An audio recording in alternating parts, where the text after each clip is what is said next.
Hola, ¿qué tal amigos y hermanas? ¿Cómo están? Un nuevo vídeo. En esta ocasión vamos a hablar de la iglesia primitiva de Jesucristo. Cómo era la iglesia primitiva, cómo estaba organizada y si hay alguna iglesia en la actualidad que sea igual a la iglesia primitiva de Cristo. Vamos a ver algunas cosas interesantes. Primero quisiera preguntarles, ¿han jugado alguna vez al juego de descubrir los 5 errores o los 7 errores en un dibujo? Es algo así como dos dibujos que son muy similares, pero tienen algunas diferencias, ¿no? Y hay que encontrar esas diferencias para identificar los errores. Pues esto sería un poquito lo que vamos a intentar hacer hoy. ¿Cómo era la iglesia de Cristo? ¿Cómo estaba organizada? ¿Cómo la encontramos en el Nuevo Testamento? Y vamos a ver si hay hoy en día una iglesia que tenga la misma organización, las mismas características. Porque esa sería la identificación clara de que la iglesia verdadera en estos últimos días es la misma que la iglesia primitiva de Cristo del primer siglo. ¿Qué es lo que al fin y al cabo está diciendo nuestro artículo de fe número 6, que es el que vamos a tratar en el día de hoy, el artículo de fe número 6, que dice: creemos en la misma organización que existió en la iglesia primitiva, esto es, apóstoles, profetas, pastores, maestros, evangelistas, etc. Por lo tanto, vamos a intentar identificar cómo era la iglesia de Cristo, conforme dice el artículo de fe, que creemos en la iglesia tal como lo organizó Jesucristo, de esta manera. Y vamos a ver que dijéramos qué tres posturas hay generales en cuanto a la iglesia de Cristo en la actualidad. La postura católica es que, según ellos, tienen sucesión apostólica de los obispos de Roma y desde Pedro hasta hoy en día pues tienen una sucesión apostólica. Esto vamos a ver que es completamente incorrecto, lo hemos visto en otros vídeos anteriores que hablaba de la apostasía, pero hoy vamos a verlo en cuanto a la organización. Luego los protestantes, los evangélicos suelen decir que la iglesia que no es así, que la iglesia es invisible, que la iglesia es algo impalpable y que solamente las enseñanzas es lo que cuentan. Bueno, pues esto algún día lo trataremos, pero realmente no es correcto. Y la otra postura, la postura de la Iglesia de Jesucristo, de los santos de los últimos días, es que se ha restaurado la Iglesia, que la Iglesia primitiva que Cristo formó desapareció, fue cambiando, fue alterándose, fue cayendo en apostasía, alejándose de los principios del Evangelio y de la organización, que en este caso vamos a ver la organización que Cristo dejó, y por lo tanto se perdió y era necesario haber una restauración de todas las cosas. Por lo tanto, vamos a ver cómo Jesucristo, primer punto, organiza una iglesia visible con ministros autorizados. Esto también lo dicen los hermanos católicos. Veremos en segundo punto cuál es la verdadera sucesión apostólica que debería mantener el orden de la iglesia y mantener la iglesia para siempre. Luego veremos también la composición, cómo estaba compuesta la iglesia primitiva, y luego veremos cómo una apostasía realmente, y vamos a ver con un poquito de historia, hubo una apostasía de esa iglesia primitiva de Cristo y por lo tanto era necesaria la restauración de todas las cosas en estos últimos días, como vamos a demostrar en este vídeo. Bien, empecemos por la iglesia que Jesucristo organiza, una iglesia visible y con ministros ordenados y autorizados por él para predicar el Evangelio y administrar las ordenanzas del Evangelio. En Mateo 16-18, cuando Cristo pregunta ¿qué dicen los hombres? ¿Quién soy? Pedro le dice: tú eres el Cristo, el Hijo del Dios viviente, y Jesucristo le dice: bienaventurado es Simón, hijo de Jonás, porque no te lo reveló carne ni sangre, sino mi Padre que está en los cielos. Y te digo que eres Pedro, y sobre esta roca edificaré mi iglesia. Bueno, está claro que aquí está la gran discusión de si la roca es Pedro o la roca es la declaración de Pedro. Nosotros, como santos de los últimos días, creemos que la roca es la revelación de la que habla Jesucristo, que no te lo reveló carne ni sangre, sino mi Padre que está en los cielos. Porque si hubiera sido Pedro, hubiera dicho: sobre ti, que eres la roca, edificaré mi iglesia. No, dijo sobre esta. Está haciendo alusión a la frase anterior, no está haciendo alusión a eso, sino está haciendo alusión al concepto anterior, que es la revelación. Por lo tanto, la roca en este caso no es Pedro, sino la revelación. Pero veamos un poquito la organización. En Mateo 10, unos capítulos antes, versículos 1 y 2, vemos que el Señor escoge de entre sus discípulos a 12 apóstoles y les da autoridad. En el mismo, volviendo al capítulo 16 de Mateo, el versículo 19, después de decirle que sobre esta roca edificaré mi iglesia, dice: y a ti te daré las llaves del reino. Vale, esas llaves, símbolo de poder y autoridad, se las daría en un futuro a Pedro. Aquí los católicos dicen, ¿ves? Le da las llaves. No, ahí está diciendo que le va a dar las llaves. Ahí no le está dando las llaves, pero sabemos que se las dio. La Biblia no lo especifica, pero sabemos por revelación que en el siguiente capítulo, en el Mateo 17, justo después de aquí, en el monte de la transfiguración, Pedro, Santiago y Juan suben con Cristo a ese monte, Cristo se transfigura delante de ellos y se aparecen Moisés y Elías. Y sabemos por revelación moderna, aunque la Biblia esto no lo explica, que Elías y Moisés le dieron las llaves de sus dispensaciones correspondientes y de su autoridad correspondiente. Esas llaves las reciben precisamente en el monte de la transfiguración. Porque luego ya en el capítulo siguiente, en el 18, Mateo 18, ya vemos que todos los apóstoles tenían las llaves para abrir y cerrar. Por lo tanto, tanto Pedro como Santiago como Juan como el resto de los apóstoles reciben esas llaves de la autoridad. Y en Lucas 10, versículo 1, encontramos otra cosa que pasa muy desapercibida en la Biblia, que es un grupo de discípulos de Cristo que reciben autoridad para abrir y preparar el Evangelio delante de los apóstoles.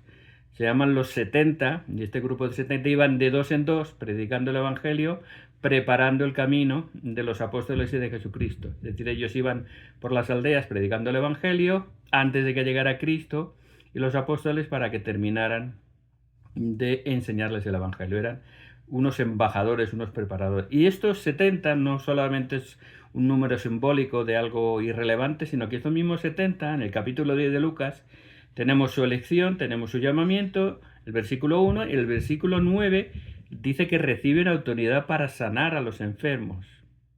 Y vuelven de su misión en el versículo 17, contentos y alegres, diciéndole a Cristo, aun los demonios se nos sujetan en tu nombre. Por lo tanto, vemos que estos 70 eran líderes autorizados, ministros ordenados por Dios, por Jesucristo, para ayudar a los apóstoles y a Jesucristo, y con autoridad y poder para sanar enfermos y echar fuera demonios. Por lo tanto, este llamamiento de 70, que queda muy escondido en la Biblia, es algo que vamos a encontrar en la Iglesia restaurada de Jesucristo de los santos de los últimos días, en estos últimos días. De hecho, estos 70 ancianos también tienen correlación con el Antiguo Testamento, con los 70 ancianos que escoge Moisés para que le ayuden en todas las tareas de sus responsabilidades como profeta de Dios. Podemos verlo en Números 11, 16, 17, la elección de estos 70 ancianos y que reciben autoridad para juzgar y ayudar a Moisés en todas sus funciones. Por lo tanto, vemos que la Iglesia está organizada con apóstoles, con 70 y con ministros ordenados con autoridad de Dios y con llaves para ejercer el Evangelio. La segunda punto, veremos cuál es la verdadera sucesión apostólica, porque Cristo organiza una iglesia, pero la iglesia está viva, la iglesia está en constante evolución, en crecimiento. Algunos miembros del apostolado fallecen, en el caso de Judas. ¿Y qué es lo primero que hacen los apóstoles después de la muerte de Judas? Pues se reúnen juntos los apóstoles para escoger el sucesor de Judas. Lo tenemos en Hechos 1, desde el 12 al 26.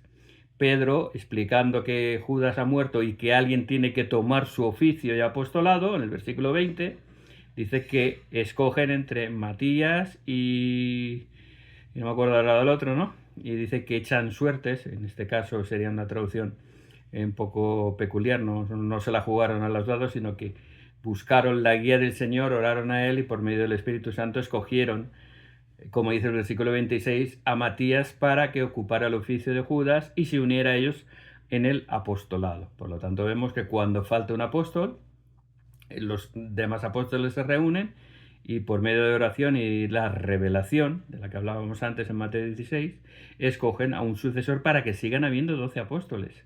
Esto es muy importante. Los apóstoles siempre querían mantener ese número porque era la organización y la forma en que Cristo los había organizado.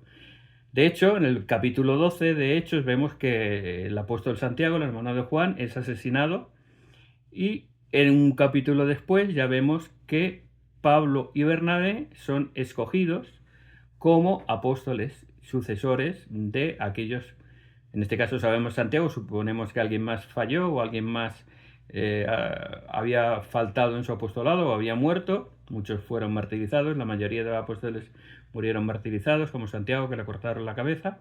Y en Hechos 13, 2, 3 vemos que el Espíritu Santo dice: apartadme a Pablo y a Bernabé y les impusieron las manos y los ordenaron al apostolado. Y por si queda alguna duda, en el capítulo siguiente, Hechos 14, versículo 14, directamente dice: los apóstoles Pablo y Bernabé ejercieron su ministerio. Por lo tanto, estamos viendo de que siempre hay una sucesión apostólica. En ningún caso, como dicen nuestros hermanos católicos, son los obispos lo que suceden a los apóstoles. Nunca, en ningún caso en las Escrituras, vemos que un obispo suceda a ningún apóstol y que un obispo herede las llaves del reino y que un obispo sea el sucesor del apóstol. Por lo tanto, la sucesión apostólica en obispos de Roma es un hecho, primero, cuestionable, segundo, antibíblico, porque en ningún momento se dice que un obispo herede el poder, la autoridad y la responsabilidad de un apóstol. Y eso lo vamos a ir viendo más adelante. ¿Cómo estaba compuesta o organizada la iglesia primitiva? Pues en Efesios 2:22 se dice muy claramente: ya no sois extranjeros ni advenedizos, sino conciudadanos de los santos, miembros de la familia de Dios, edificados sobre el fundamento de apóstoles y profetas, siendo Jesucristo la principal piedra del ángulo. Aquí vemos que el fundamento no es Pedro, sino que es Jesucristo, es la piedra del ángulo, la piedra principal. Cuando se edificaba, se hacía una edificación, se cortaba primero una piedra perfecta, cuadrada, y se ponía en un ángulo. Los edificios solían ser cuadrados o rectangulares, entonces en un ángulo específicamente se ponía la piedra angular, la piedra en la esquina, y a partir de ahí se iban poniendo todas las hileras de las demás piedras que hacían el fundamento, la base, el cimiento de la obra sobre la cual construir. Por lo tanto, la piedra del ángulo es Jesucristo y el resto de piedras de fundamento, de cimiento, son los apóstoles. Por lo tanto, queda muy claro que no son los obispos, no es Pedro, sino que Cristo, cabeza del ángulo, la piedra angular, y todos los demás, los apóstoles y los profetas. Edificados sobre fundamento de apóstoles y profetas, siendo Jesucristo la piedra del ángulo. Esa es la organización, no es sobre Pedro, no es sobre ningún obispo. Efesios 4, un poquito más adelante, desde el 1 al 14, nos vuelve a insistir en lo mismo. Nos habla de la unidad de la fe, de la unidad del Espíritu, un Señor, una fe, un bautismo.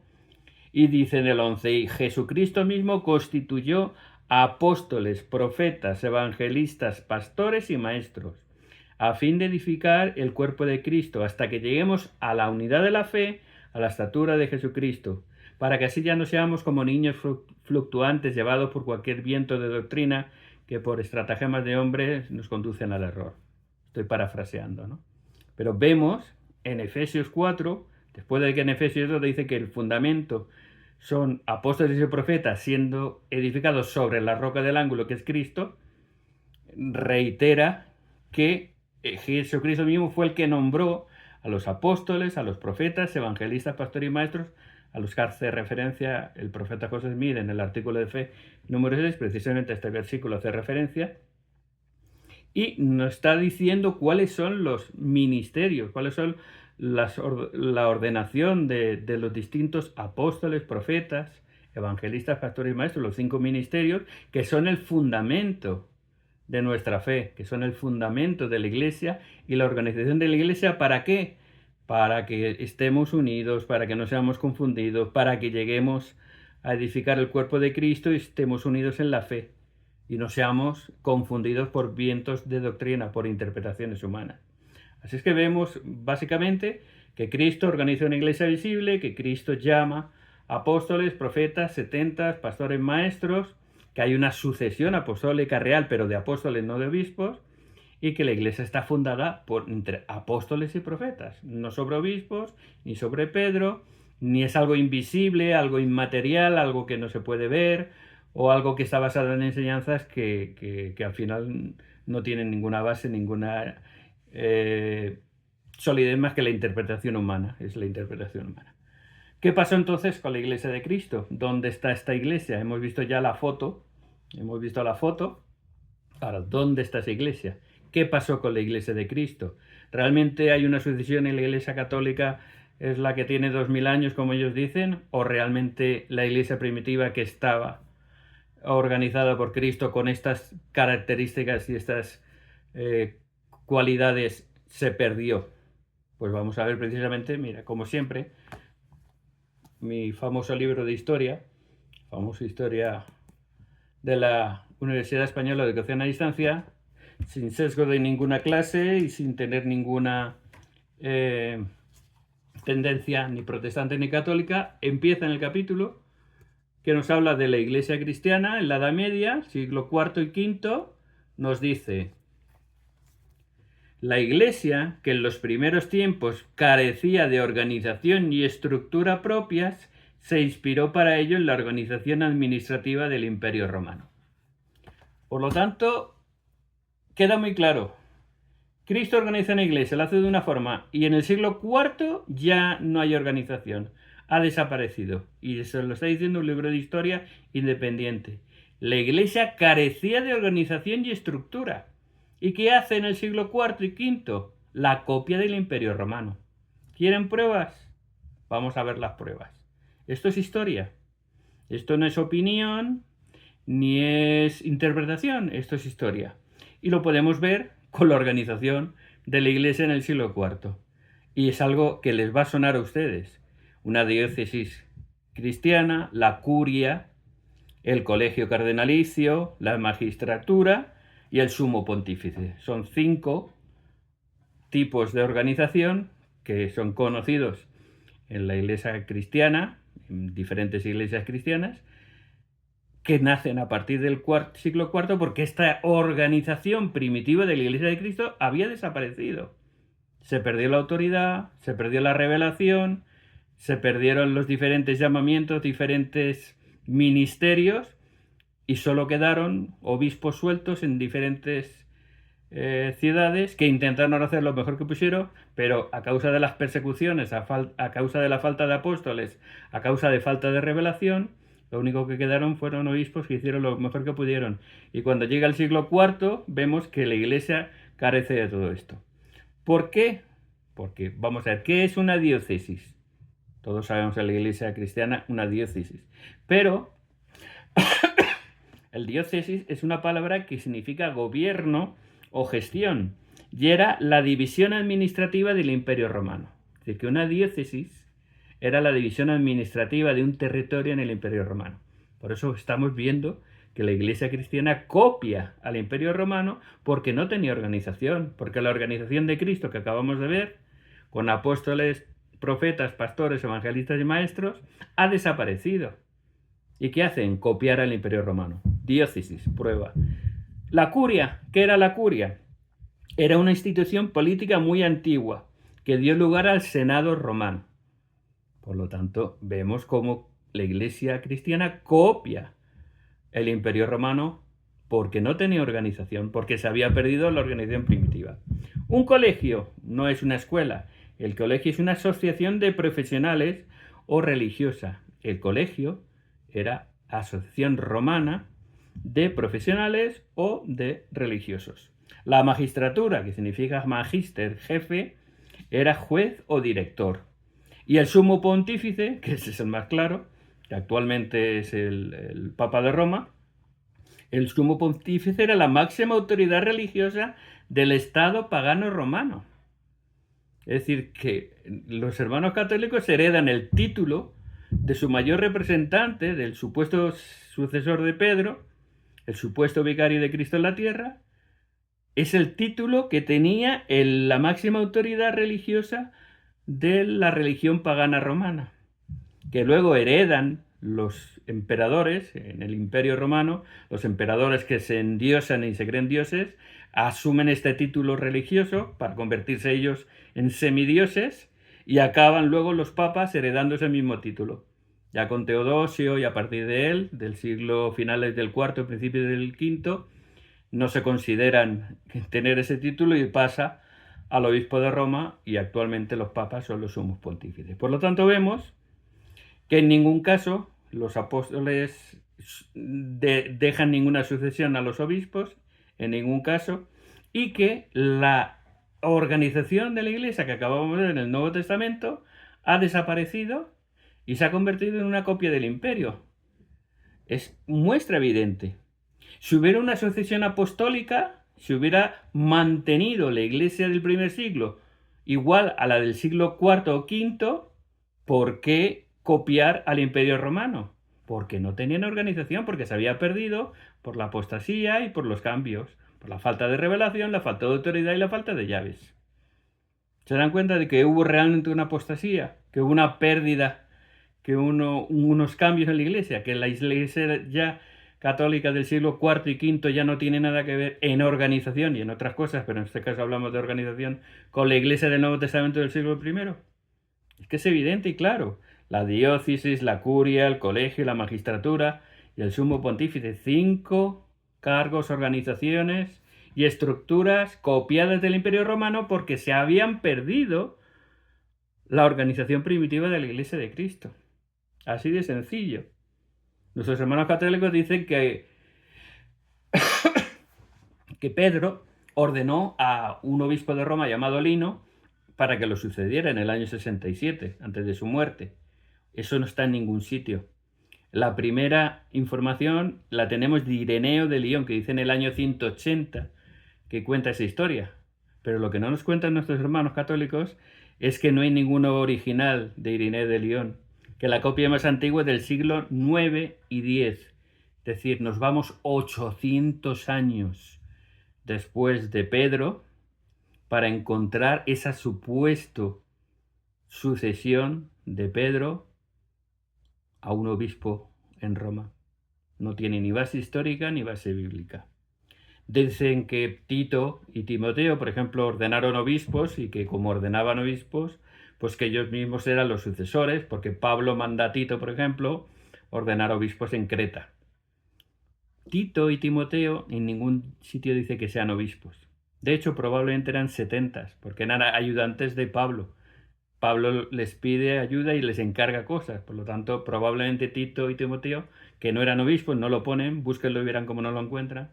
Probablemente eran 70, tenían el oficio de 70, y ellos ordenaban obispos. Pues por supuesto, ordenaban obispos en cada ciudad, en cada congregación ponen un obispo. Pero es que el obispo era un líder menor. El obispo no sucedió en ningún caso a un apóstol, sino que los obispos eran los encargados de las congregaciones locales. Por ejemplo, dicen que Santiago, el apóstol Santiago que preside el concilio de Jerusalén, que está en Hechos 15, dicen que era obispo de Jerusalén. ¿Dónde lo dice? En ningún sitio. Es una historia reconstruida para intentar asimilar o equiparar el cargo de obispo, que es un cargo menor que no aparece en Efesios 4, por ejemplo, como los 5 ministerios que narra el apóstol Pablo, que son fundamento de la Iglesia de Dios. Y ese cargo lo quieren convertir en sucesión de apóstoles o sucesores del apostolado cuando absolutamente no tiene nada que ver. Dicen en Hechos 2, 20, 28, Pablo habla a algunos obispos en Éfeso y está diciendo, pero ahí no dice, se está despidiendo de ellos porque no los va a ver más. Y les dice que cuiden del rebaño, claro, de su rebaño, cada uno tenía que cuidar de su rebaño, tenía que cuidar de su congregación. Pero en ningún momento se dice que Pablo les esté dando las llaves, los esté ordenando al apostolado o que se conviertan en sus sucesores. Son unos consejos y una despedida que hace Pablo a los obispos de Éfeso. Por lo tanto, en ninguna manera encontramos en la Biblia nada de eso. Es una historia reconstruida con siglos posteriores para intentar justificar lo injustificable. Por lo tanto, vemos que la Iglesia cambió, la Iglesia desapareció y la organización de la Iglesia primitiva de Cristo desaparece ya en el siglo IV, ya es completamente ajena a lo que encontramos en la Biblia.